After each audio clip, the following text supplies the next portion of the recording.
Hoy viene Saray. Y tenemos también con nosotros a Raquel Marín, que presentaba su libro hace muy poquito, que está haciendo un pelotazo éxito, ¿no? total. Madre mía.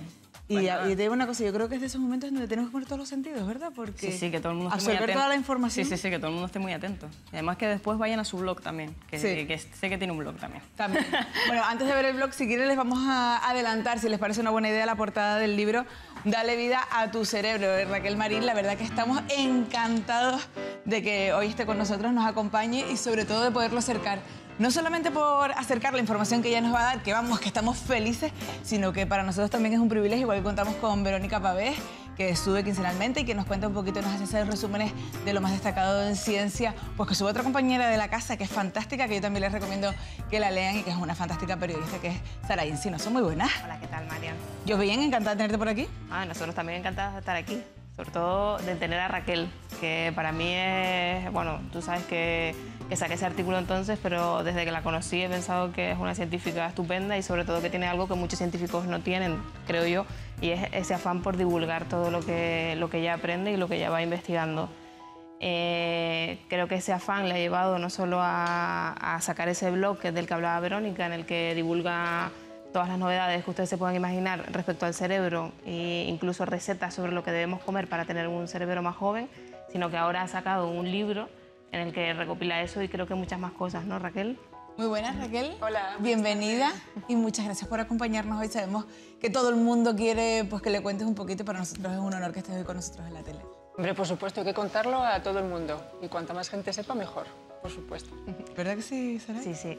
El libro habla, entiendo, de un poco las actividades que debemos hacer, lo que debemos comer, qué tipo de ejercicio debemos hacer para que nuestro cerebro se mantenga el más tiempo posible joven y así prevenir algunas enfermedades, como por ejemplo enfermedades asociadas al envejecimiento del cerebro, que pueden ser el Parkinson o el Alzheimer.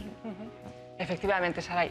A ver, normalmente sabemos muy bien cómo envejece el corazón, nos bombardean bastante con el tema del colesterol, la parte muscular también la conocemos bien, la piel, y sin embargo sobre el cerebro las personas en general saben muy poco cómo envejece, ¿verdad?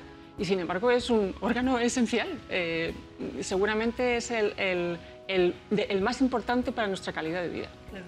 Entonces, porque es el que gestiona nuestras emociones, el que gestiona, con independencia de que te haya roto una pierna, el que gestiona cómo vas a sentirte cuando te ha roto una pierna es el cerebro. Entonces, es fundamental saber cómo envejece. Y más que cómo envejece, cómo prevenir su envejecimiento. Sobre todo teniendo en cuenta que, tal y como ha evolucionado la esperanza de vida en países como el nuestro, que tenemos la gran fortuna de contar con la mayor longevidad en mujeres del mundo, junto con las japonesas, las españolas viven hasta los 85 años, de manera... Mucho. Sí, es mucho. Entonces, acompañado con eso, tenemos que saber cómo prevenir el envejecimiento de ese órgano tan esencial.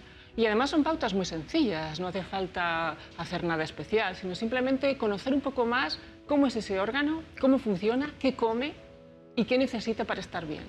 Y seguramente son pautas que no eliminan al 100% las enfermedades neurodegenerativas, porque las enfermedades ocurren aunque uno no quiera, ¿verdad?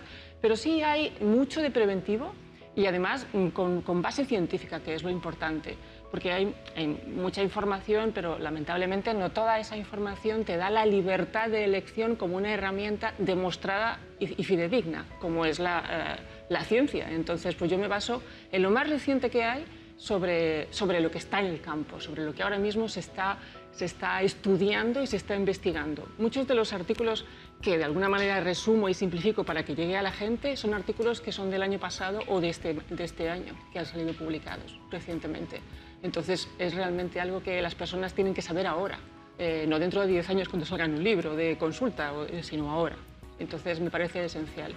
Raquel, a mí me llama muchísimo la atención cuando Saray publicó el artículo, muchas personas ni siquiera nos habíamos parado, yo la primera, a pensar que el cerebro podía envejecer y que podía tener un montón de consecuencias. Fue un poco como una alarma, hablamos de Tenerife, ¿no? Principalmente como una alarma, y a partir de ahí todos fuimos un poco siguiéndote la pista, ¿no? Fue un poco abrirnos los ojos, ¿no? ¿A ti te llamó la atención pero también ella logró atraparte del todo para que efectivamente fuéramos más conscientes, ¿no? Claro, es que yo creo que por lo menos yo hasta ese momento había escuchado hablar de muchos tipos de dieta, ¿no? En función de, digamos, de las modas, pues se pone de moda una determinada dieta que nos dice que hay que comer más de este tipo de comida, más proteínas, o la pasta no te la tomes por la noche, determinadas recomendaciones que íbamos siguiendo supuestamente para tener pues mejor aspecto físico o un peso mejor, pero claro, nadie nos había dicho que también había determinados alimentos que favorecían el estado de nuestro cerebro, la salud de nuestro cerebro, y que al final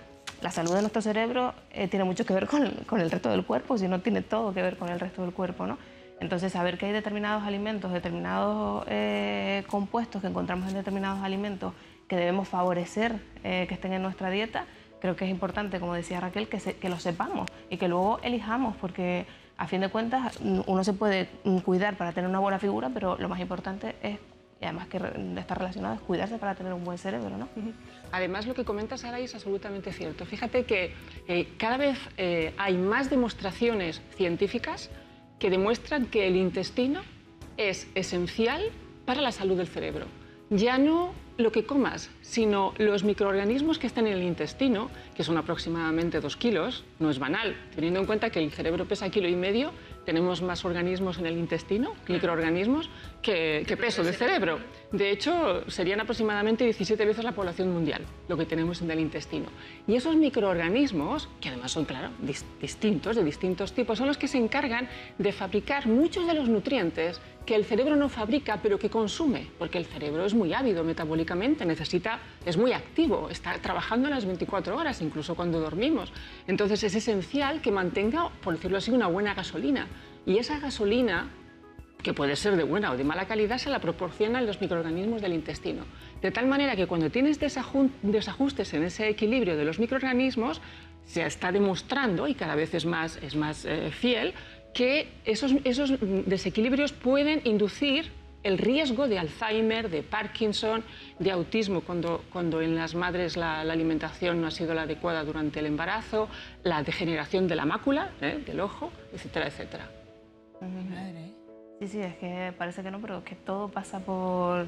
bueno, de hecho creo que hablabas de que el intestino es como el segundo cerebro, ¿no? Porque está relacionado totalmente, ¿no? Sí. De hecho, cuando tenemos estrés o tenemos algún tipo de, digo, a lo mejor patología más común, ¿no? Que nos afecta a todos, tiene una relación directa, ¿no? Totalmente. El intestino tiene que ser el mejor amigo del cerebro, pero también puede ser el peor enemigo. Y además ya no solamente es que el intestino esté en contacto con el cerebro y lo potencie y su memoria, los trastornos del sueño, la sensación anímica cuando está uno de ánimo bajo, sino que también cómo está el cerebro va a influir también en el estado del intestino. O sea, que no es la relación solamente de si el intestino es el cerebro, sino al revés. Es una carretera de doble dirección, sí. Haciendo una introducción y habiendo contado pues, un poco todo esto, muchas de las personas sabemos que quieren, bueno, muchos han tenido la oportunidad de conseguirlo y otras personas también están deseando tenerlo. ¿Cómo vamos a encontrarlo? Porque vemos que tu blog es súper dinámico, es súper cercano. ¿Qué es lo que vamos a encontrar en el libro? ¿En qué nos vamos a poder pasar? Bueno, pues mira, la primera parte es conocer tu cerebro. Es decir, además pautas sencillas de qué es tu cerebro, qué contiene fundamentalmente grasa, agua. También luego hay una segunda parte que está dedicada a desvelar ciertas características especiales, por ejemplo, cómo se refrigera el cerebro, porque el cerebro se sobrecalienta, con el cráneo rodeado, cómo se refrigera, fundamentalmente por el bostezo, o sea, curiosidades de ese tipo. También desmantelar neuromitos, como bueno, el neuromito del 10%, que usamos el 10% de nuestra capacidad, si el alcohol mata las neuronas, si hay cerebros de izquierda y de derecha, si hay cerebros masculinos y femeninos, etc. Entonces todo eso se comenta, ¿no? Después ya pasamos al intestino, y entonces me centro un poco en cómo el intestino influye en el cerebro. Luego hay una cuarta parte esencial, que es los nutrientes que necesita el cerebro y dónde encontrarlos. Entonces, pues además intento hacer tablas sencillas para que las personas puedan simplemente ir a la tabla como guía y no tengan que a lo mejor estar leyendo. Pues, nutrientes, ¿dónde encontrarlos? Fuentes. Y luego ya por último, hay un capítulo también dedicado al estilo de vida. El ejercicio es tan importante como para el cerebro como para comer bien. Media hora de ejercicio al día a buen paso, sobre todo en la naturaleza, que además en Canarias tenemos esa gran ventaja de poder ir por el mar, por la montaña, por un montón de sitios, ya solamente eso fomenta y mejora la memoria y el aprendizaje, incluso en personas que ya tienen algunos indicios de Alzheimer. Y pues y al final, como soy muy cocinillas, pues recetas cerebrales, como llamo yo. Y esas recetas pues no están hechas ni para que seas un gran chef, ni para que tengas mucha necesidad de presupuesto para la bolsa de la compra, sino recetas sencillas, al alcance de todos. Y por supuesto, como tenemos que trabajar el cerebro, yo te doy ideas y luego tú ya desarrollas tu propia creatividad. Wow, Es fantástico, sí. Con respecto a lo que comentabas del cerebro masculino y femenino, sí. Recuerdo un artículo en tu blog que hablaba de que el cerebro femenino era multitarea, pero el masculino no. Bueno, aunque había una edad en la que digamos que convergen. No sé si porque las mujeres nos cansamos y ya no hacemos tantas tareas o porque los hombres van cogiendo el ritmo. Sí. Sí. Y creo que es una de las cosas que tampoco tratamos en su día en el artículo que publicamos en el periódico y que me gustaría que comentases. Bueno, pues a ver, sobre si hay cerebro masculino y femenino, pues hay cierta controversia y los neurocientíficos no nos ponemos de acuerdo, porque ten en cuenta que las hormonas sexuales son claramente distintas entre hombres y mujeres, ¿no? A la vista está, bien. Y esas hormonas también influyen en el cerebro, ¿no? Entonces, por ejemplo, nuestra adolescencia está muy determinada en su desarrollo por qué hormonas tengas más abundantes, si las masculinas o las femeninas. Sin embargo, también hay una parte del desarrollo del cerebro y de la disociación de tareas, por decirlo así, que viene seguramente mucho como la actividad en la evolución, es decir, durante mucho de nuestra etapa, la fundamental en toda nuestra historia, antes de que hiciéramos pues eso, sedentarismo, estaban las tareas muy divididas, con lo cual también hay una parte que puede estar relacionada en realidad con las tareas cómo se han diversificado a lo largo de nuestra historia evolutiva. Bien. No obstante, lo que sí es cierto es que el cerebro femenino tiene una capacidad mayor para adaptarse a una situación, eso, como decía Saray, de multitarea. Es decir, no tiene, porque claro, el cerebro está dividido en diferentes áreas y cada una tiene una función distinta. En el caso de la mujer, en general, no tiene que reclutar tantas áreas distintas para ejercer multitareas. Mientras que en el hombre muchas veces tiene que reclutar más áreas para conseguirlo, con lo cual al final lo que ocurre es que en el hombre hay un cierto agotamiento a la hora de desarrollar esas tareas. ¿Por qué? Porque siempre tenemos tendencia al ahorro, metabólicamente también. Entonces, pero bueno, lo que ocurre es que luego, a lo largo de la vida, sobre todo a partir de los 50 años, parece que ya no tenemos tanta tendencia a tener esa actividad multitarea, excepto en situaciones de estrés, en el que de nuevo la mujer readopta esa actividad multitarea, con lo cual estaría un poco relacionado con los que piensan que hay también una cuestión de contexto histórico, ¿no? De cómo realmente necesitábamos, en el caso de la mujer, tener más tareas a su cargo, claro, mientras que en el hombre era más tareas mucho más, centradas, por decirlo así, centradas. Exacto. Mi madre es espectacular, ¿verdad? Y cómo poder desarrollarlo. Hay una parte que también me llama mucho la atención, que no sé si también lo vamos a ver en el libro, que es un poco la importancia que se le daba al omega 3, ¿no? Que también lo destacabas muchísimo, lo vemos en tu blog como principal y en Dale vida a tu cerebro, supongo, ya un poco casi por deducción, que va a tener protagonismo. Sí. Vamos a ver, el omega 3 realmente lo menciono muchísimo porque tener en cuenta que es una grasa que el ser humano no la produce apenas. Somos muy perezosos produciéndola, el hígado es el que se encarga un poco de gestionarlo, pero en realidad el cerebro es el que más lo tiene, el que más lo almacena, el que más lo produce, y sin embargo no llega realmente a ser el que lo fabrica. Entonces es esencial que en nuestra dieta tengamos omega 3. Y hay una parte en la que comento las dietas selectivas tipo dieta vegana, dieta occidental, dieta mediterránea, el ayuno, que también lo comento, la dieta sin gluten, en la cual hago hincapié en el hecho de que las personas que deciden no tomar proteína animal o de origen animal, como puede ser huevo o lácteo, tienen que tener muy en cuenta que van a tener que buscar fuentes de omega 3 en las cuales, en los productos, digamos, de tierra, porque los omega 3 son fundamentalmente aceites de mar, ¿verdad? Son aceites de pescado. Los productos de tierra van a estar en mucha carencia. Entonces eso es algo que tenemos que ser muy conscientes, ¿no? Sí. ¿Y nos podrías hablar un poco también de cómo importa que tomemos, por ejemplo, alcohol, café, sal, azúcar? Digo estas 4 cosas porque son cosas que tomamos con relativa frecuencia, algunas más que otras, y sé que tienen un efecto en nuestra salud cerebral. Bien. Bueno, vamos a ir por partes. Con respecto al alcohol, bajas dosis de alcohol son incluso beneficiosas para el cerebro. Son estudios, bueno, de hecho hay una parte de ese estudio que se ha hecho en mi laboratorio en colaboración. ¿Sí? Entonces, las dosis bajas de alcohol protegen a las neuronas. Vale. Y luego, el vino tinto, hay estudios que demuestran, sobre todo diversas cepas de vino tinto, unos estudios que han hecho evidentemente los españoles y los franceses, ¿no? Ya os podéis imaginar. Descarado, y cada uno defendiendo sus uvas. Entonces, pues son estudios que demuestran que aproximadamente de unas 7 copas, o entre 7 y 9 copas de vino a la semana son beneficiosas para el cerebro. También hay estudios que han hecho los ingleses de los que hablan de la cerveza, ¿no? Y también fueron lo suyo. Entonces, dosis de aproximadamente 7 a 9 cervezas a la semana también.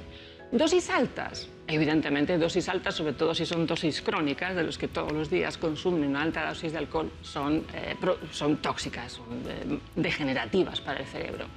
Pero aún así hay que pensar que el cerebro es muy plástico y muy adaptable. Es decir, hay personas que me preguntan, bueno, yo he estado unos días en Semana Santa pasándome y digo, no pasa nada. Quiero decir, el cerebro es plástico, no es un ente que le das un martillazo y se rompe, se adapta, se complementa, se regenera, no es una estructura estática, es una estructura dinámica, con lo cual tampoco pasa nada si de vez en cuando nos hemos pasado un poco. Quiero decir, a lo mejor tendrás un par de días un poco más densos, pero luego ya, sobre todo si haces un poco de ejercicio para limpiarlo. ¿Qué pasa con el azúcar también? Porque es uno de los que llaman venenos blancos, ¿no? Que es perjudicial, yo creo que para todo el organismo y para el cerebro, pues supongo que sí, mucho más, ¿no? Sí, el azúcar refinado es neurotóxico. O sea, claramente es neurotóxico. Las neuronas no saben qué hacer con él, no lo metabolizan bien, y encima hay una parte de eso que genera incluso una sensación incluso de fatiga mayor, ¿no? Cuando uno toma azúcar, mucha azúcar de golpe, tiene una sensación de fatiga. Sería un poco complejo entrar por qué, porque también hay una parte de la insulina, etcétera, pero tiene sensación de fatiga. Y hay un problema también añadido, y es que se hace uno dependiente, es decir, crea adicción. Entonces, cuando uno empieza a comer menos azúcar, tiene un poco como el síndrome de abstinencia, como sería en el caso de cuando uno deja de fumar, ¿no? Entonces, esa sensación de necesidad de azúcar no es real, porque teniendo en cuenta además que el azúcar no alimenta, no es un nutriente. El azúcar tan solo aporta calorías, pero no nutre, con lo cual cuando has tomado azúcar sigues teniendo hambre, básicamente, porque sigues teniendo sin cubrir tus necesidades básicas de nutrientes. Entonces, el azúcar sí comento que hay que intentar en la medida de lo posible desintoxicarse de tanta azúcar. Porque vemos todos los días que es difícil encontrar productos sin azúcar, que donde menos te lo esperas hay azúcar. Claro, porque se está usando hace ya aproximadamente 60 años, se está usando como conservante.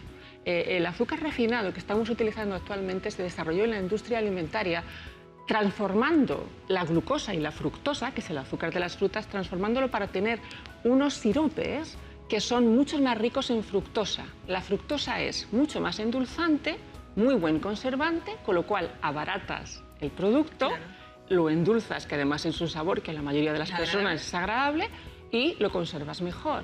Entonces, hoy en día se usa en conservante, lo puedes encontrar pues, en todo tipo de salsas, ya no hablamos de repostería y dulcería, etcétera, porque eso ya evidente es obvio, sino también en los panes, para lo mismo, también para lo que es conservación, etcétera, etcétera. Es decir, se usa como conservante, ya no únicamente como atractivo alimentario, sino como conservante. Nos llaman y nos preguntan también acerca del café. Sí. ¿Qué opinas del café? Bueno, el café, lo mismo le pasa como al alcohol. El café a bajas dosis es bueno para el cerebro. De hecho, hay algunos estudios que demuestran que las personas que consumen ciertas dosis de café, estamos hablando de aproximadamente un café máximo 2 al día, tienen incluso un riesgo menor de padecer Parkinson. Claro, el problema es si te pasas de las 2 tazas de café, y ahí es donde empezamos a entrar en el lado opuesto, ¿no? En el lado en el que es también neurotóxico, pues también genera adicción, con lo cual cuando empiezas a bajar las dosis de café también puedes tener el síndrome de abstinencia. En este caso se manifiesta muchas veces con esas jaquecas, esa sensación de aturdimiento, etcétera, porque también es neurotóxico en ese sentido. Pero dosis bajas, 1 o 2 tazas de café al día máximo, son incluso preventivas del envejecimiento cerebral. ¿Y cuál es la importancia del sueño? Que sé que también has escrito sobre eso, sobre descansar bien, un número de horas suficientes y también tener un sueño reparador. Sí. Muchas veces me preguntan para qué sirve el sueño. Al 100% exacto y específico no se sabe, pero sí hay unos estudios hechos sobre todo por investigadores americanos que demuestran que el sueño nos ayuda a gestionar y a limpiar nuestra memoria. De toda la información que recogemos durante el día, nos vamos a quedar con aquello que realmente nos es útil para el futuro. Y entonces lo que hacemos es gestionarlo durante el sueño. Entonces es fundamental, por decirlo así, para limpiar todo lo que es de polución memorística que puedas tener. También para limpiar la sangre, porque el cerebro, al ser muy metabólico, necesita también mucha sangre para que le llegue el oxígeno y los nutrientes, con lo cual también sirve una forma de limpieza, por decirlo así, de reseteo. Normalmente se aconseja, los institutos del sueño, hay uno muy importante en Inglaterra, aconsejan dormir entre 7 a 9 horas. En las mujeres media hora más. Precisamente por esa actividad multitarea necesitamos media hora más, con lo cual si alguna es remolona tiene toda la justificación del mundo. Sí. Y bueno, en las personas que no tengan esa posibilidad de dormir 7 horas también se aconsejan las siestas, pero las siestas entre la 1 y las 4 de la tarde. No, quiero decir, es contraproducente dormir mucha siesta, es decir, dormir más de 1 hora de siesta y dormirla, por decirlo así, a las 6 de la tarde. ¿Y por qué es importante tomar mucha agua también para el cerebro? El cerebro está formado fundamentalmente por grasa y agua. Entonces es el primero, o de los primeros muy sensibles a la deshidratación. Entonces es fundamental, es el vehículo fundamental para todo lo que es ese riego al cerebro y también porque es parte de su composición intrínseca. Yo voy a hacer una pregunta que es un poco a lo mejor sacada un poco a lo mejor de contexto, pero yo creo que a más de uno que está en casa está ahora mismo con todos los sentidos puestos y se preguntará ¿cómo llegaste y por qué decidiste, bueno, pues dedicarte a una materia tan específica como puede ser el cerebro y todo lo que conlleva y sobre todo extrapolarlo a algo en el que hasta el día de hoy no le habíamos encontrado pues tanta difusión o no le habíamos encontrado que le habían dado la importancia que merecía? ¿Qué, Raquel? Bueno, tú sabes que cuando uno empieza cosas en la vida, lo que hace, yo siempre me imagino, abres una puerta y piensas que vas a encontrar una sala y te encuentras otro montón de puertas y vas abriendo puertas hasta que al final llegas a una zona que digas, ay, aquí me voy a quedar un poco, ¿no? ¿Sabes? Entonces, yo fundamentalmente, desde luego la investigación la empecé desde muy jovencita porque yo desde pequeña quería ser detective, etcétera, que ya te puedes imaginar, ¿no? Entonces, la investigación siempre decidí que quería ser investigadora. Cuando ya empecé a dirigirme hacia una línea específica, pensé que el cerebro era un área fundamental. Además, siempre tengo la broma, pero yo trabajaba en la disfunción eréctil y pensé, bueno, cuando arreglemos ese órgano habrá que saber para qué sirve, habrá que acordarse.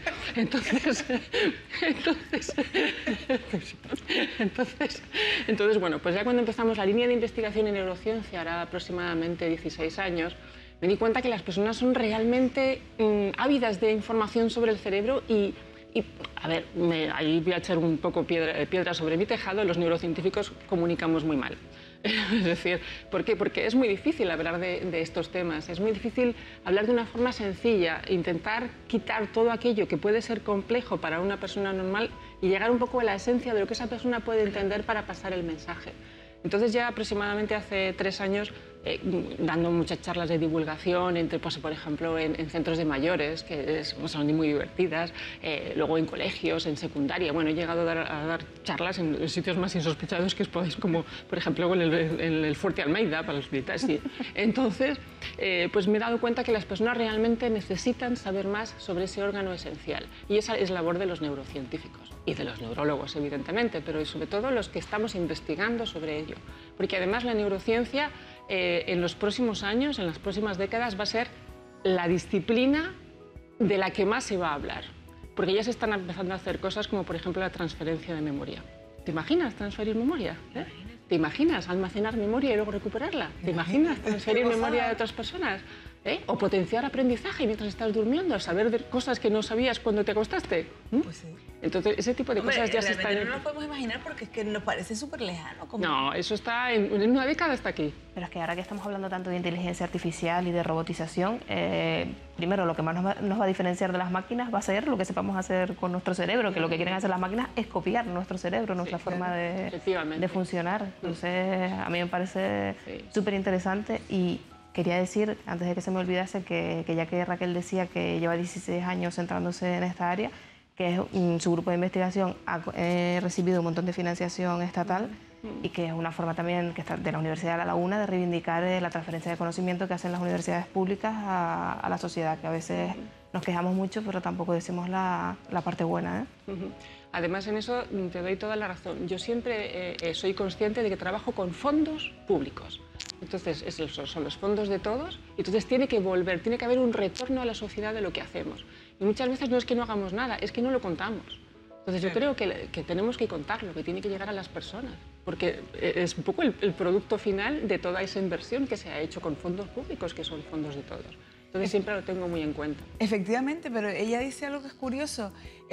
Lo tienen que retornar a la sociedad, tenemos que conocerlo todo, pero también la forma de expresarlo, la forma de hacerlo llegar también hace que sea atractiva. Claro. Hay muchas veces que efectivamente, a lo mejor, como tú decías, ¿no? En un principio a los científicos les cuesta a lo mejor empatizar y saber expresarlo, sin embargo has conseguido una forma en la que personas que a lo mejor ni siquiera se habían parado a lo mejor a mirarlo, a observarlo, a día de hoy dicen, me voy a llevar el libro, voy a leerlo y lo voy a hacer un poco para mi día a día. También ustedes están haciendo una labor que a lo mejor no es la que les compete tanto, pero que están consiguiendo que lo tengamos ahí como de mano y que sea un poco cercano, ¿no? Que antes era como ellos por allí, nosotros por aquí, nada que ver, ¿no? Dos mundos distintos. Yo creo que, por lo menos yo desde mi experiencia como periodista, conozco pocos, o no sé si decir ninguno, investigador, no que divulgue, que sí los hay, pero que ponga tanto empeño, que tenga un blog en el que no solo podemos estar al día prácticamente de investigaciones relacionadas con el cerebro, explicadas de forma sencilla, sino que es que además tenemos vídeos explicándonos cosas, recetas, o sea, es como una especie de El Comidista, ya que eso sí lo conocemos todos del país, pero centrado en el cerebro. Y la forma más fácil que tenemos, o sea, una de las más fáciles de cuidar nuestro cerebro es decidiendo qué comemos cada día. Y si encima nos dan ideas que yo he hecho, recetas de Raquel, por ejemplo, los aguacates rellenos, que están buenísimos, huevas de caviar, eso, vamos, que te den ideas te soluciona una parte del trabajo, y segundo, que te den ideas que sabes que van a repercutir en tu salud cerebral. Yo creo que es que, en fin, eso no tiene precio. Desde luego no tiene precio, y nosotros lo que deberíamos es sobre todo hacer uso de él, comprarlo y tenerlo. Y nos han llegado yo no sé cuántos mensajes preguntándonos que dónde lo pueden comprar, pero son muchos los mensajes que han llegado preguntándonos. Muy bien, pues en librerías, en el Corte Inglés, en Agapea, pero bueno, en librerías, es decir, lo más sencillo es ir a la librería, creo yo. Y ahí lo vamos a conseguir, ya lo saben. Dale vida a tu cerebro, aquí lo tenemos para que ustedes lo vean. Y de todas maneras el blog para que ustedes puedan investigarlo, puedan entrar y pues sobre todo puedan un poco rebuscar, como quien dice, y meterse y sobre todo sacarle mucho partido, es raquelmarin.net. Ahí pueden encontrar de todo. De todas maneras, si ustedes dicen, me gustaría saber un poco más, querría saber lo que ustedes quieren, el correo de la tele está a su disposición, mmm@eldia.tv. Estaremos felices si podemos, bueno, pues un poco ampliar y sobre todo acercarles todo lo que nuestros invitados nos traen. Raquel, gracias por venir y sobre todo enhorabuena por todo lo que estás haciendo. Muchísimas gracias a vosotras, lo he pasado genial. Muchas gracias por invitarme. Cuando tú venir, tú subes y aquí hacemos otra vez, perdona. Encantada, Raquel sabe que yo estaría preguntándole dudas todo el rato. O sea, no se me ocurre nada. Pues ya podemos cerrar la próxima fecha. Voy a mandarle un mensaje para preguntarle, pero digo, tampoco hay que buscar. Raquel, mil gracias. Gracias a vosotras. Saray, muchísimas gracias también, gracias, una María. súper invitada. ¿Cuándo te vuelvo a ver por aquí? Yo con Raquel cuando quieras y luego ya, si encuentro un invitado tan predispuesto, lo traigo. Pero te pusiste tú un poco el listón alto, ¿eh? Sí, bastante alto. Bueno, te veremos y sobre todo la leeremos. Ya saben que, bueno, pues que es compañera nuestra, está en el periódico El Día y la verdad que todo lo que saca, la información que saca es súper interesante. Les recomendamos que también la sigan. Nos vamos a publicidad cortita. Todavía nos queda un montonazo de contenido, se los digo de verdad, a ver cómo lo encajamos todo.